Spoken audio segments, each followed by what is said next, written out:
university I've been to ragamuffin. A lot of the internationals I've not heard before, haven't heard them live, so you know, I always say, oh, who's Damien Marley? Shame on me, where have I been living?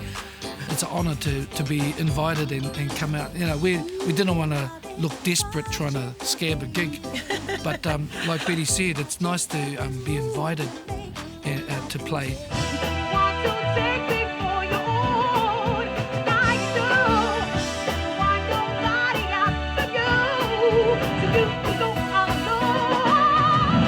Man, anyone can just reproduce what's happening out there, you know, jump onto hip-hop or rock or whatever.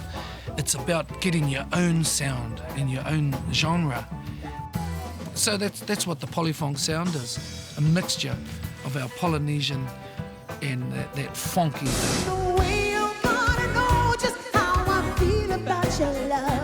We never pushed music onto our kids at all. No way.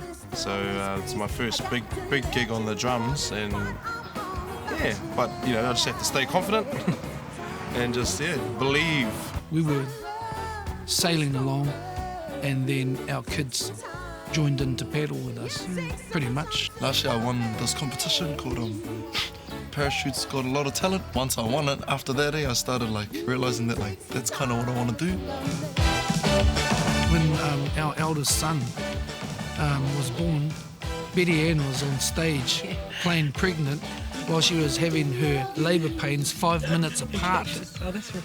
And we were on tour up in Whangarei back in 1982.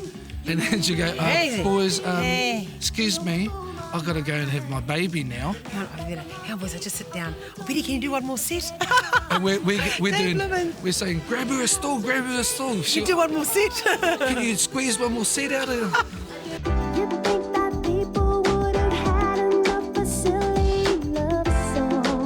Then I think it was once I got to high school, around 5th form, 6th form, then I started actually realising who they actually were, you know what I mean?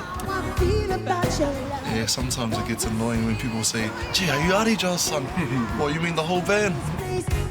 You know, whether they carry on in music, hey, you know, I think they'll always have music as part of their life, but whatever journey they decide or path, you know, we want to be there to support them as they've supported us, you know, ever since they've been on this earth, so I'm very grateful to our kids for that.